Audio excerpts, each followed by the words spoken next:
Hey, how's it going? Today I'm talking about glutes and how they help your knees. This is Running to the Castle, a podcast for injury-prone RunDisney runners on a journey to running magical miles. Join me, Dr. Allie, as I share the secrets I've gathered as a runner, doctor of physical therapy, and coach.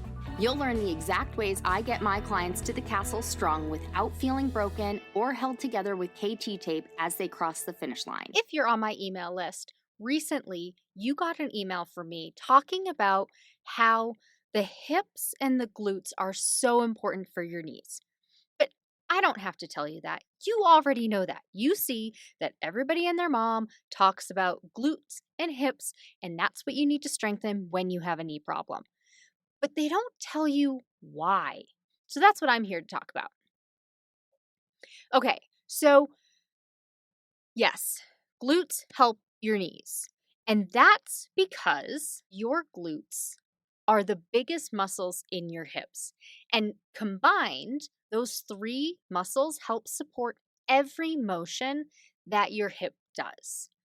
So if we think about our hip pre-positioning where our knee is or where our leg is in space, that's what I'm really talking about today.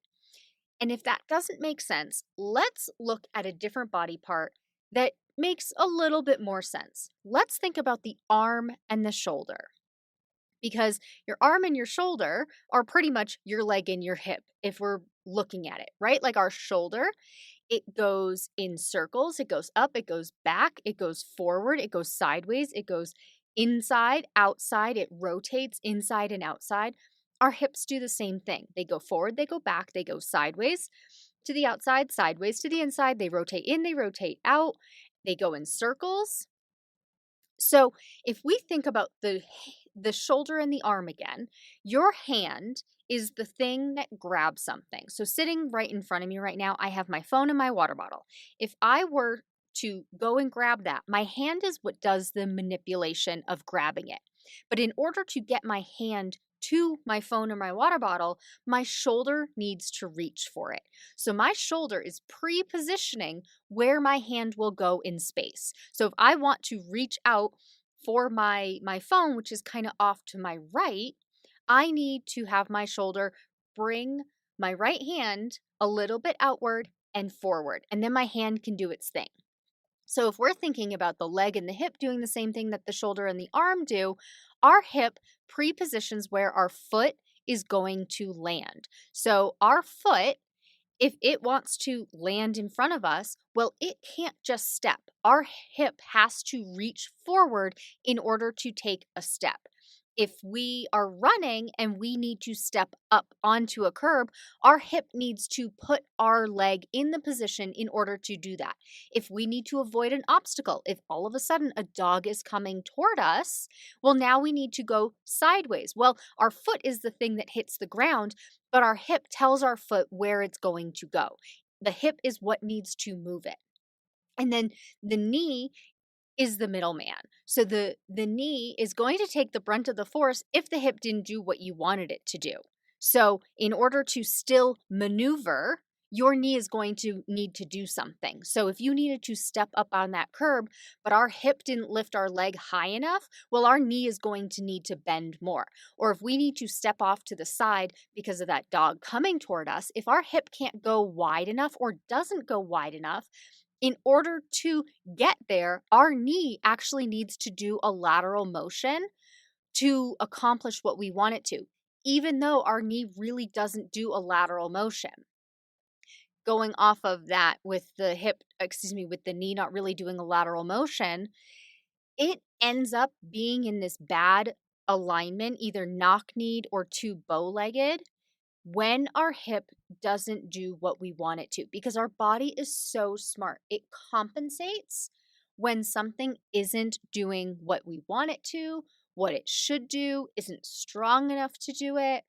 So when it comes to the knee being knock-kneed or bow-legged, that comes from our hips, because if our hips aren't strong enough to keep our leg in straight up and down alignment, and our leg bone starts veering in a little bit, well, in order to keep our foot directly underneath our hip, like we need it to in order to walk normally, well, then our knee is going to go knock-kneed a little bit.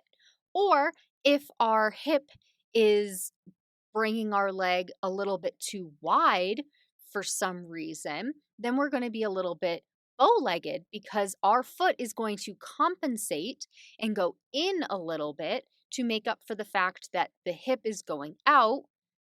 So we need to adjust, and our knee ends up doing the adjustment.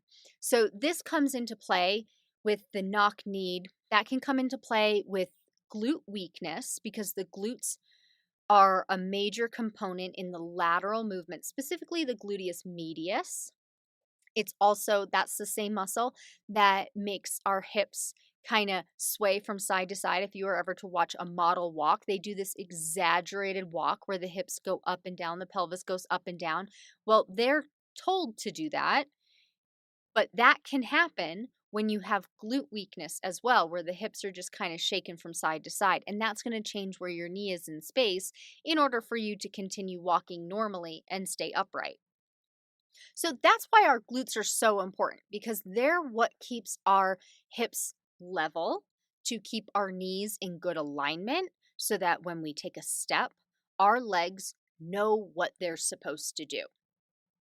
The leg going out to the side can become a problem when you have really tight glutes, not necessarily strong glutes, but at least tight glutes, or you're used to crossing your legs a certain way. One side can get tighter than the other, and then that can lead to some IT band problems or some lateral knee problems because of the tightness that happens in the glutes, that then you start feeling soreness and tightness go down the outside of your leg for an IT band syndrome and other things. Our glutes are so important.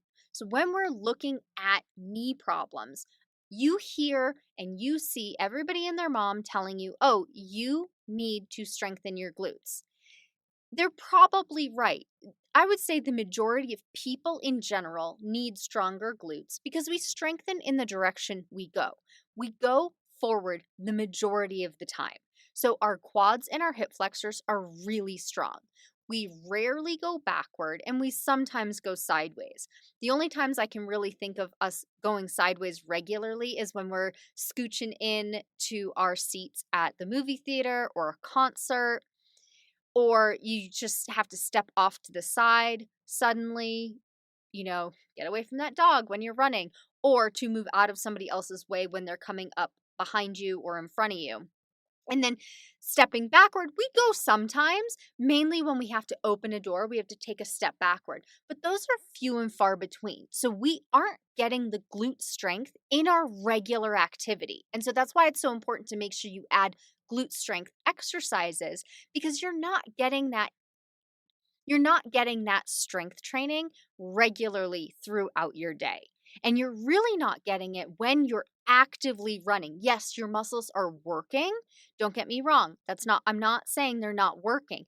They just aren't doing the primary movement of what the glutes do. So the primary movement of what the glutes do, you have your glute medius that does lateral movement, you have your glute max that does extension, which is a backward movement, and then glute min helps with that lateral movement and a few other movements. But those are the big ones that they're doing.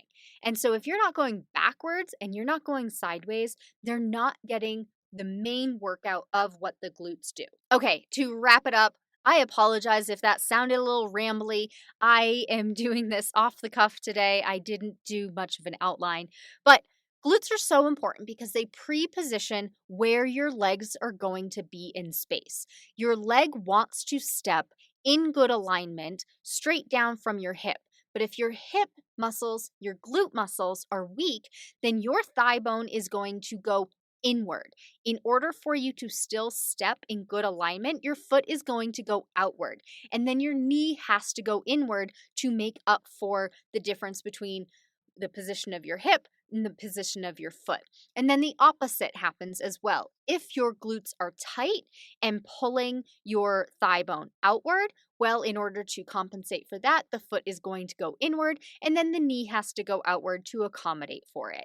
So your glutes are going to pre-position where your leg is in space, because that's what your hips do, and the glutes are the biggest muscles in your hips. Before you go, I want to invite you to the newest glute workout for Run Disney runners. This glute workout program is 12 workouts for glutes only that don't include squats or lunges.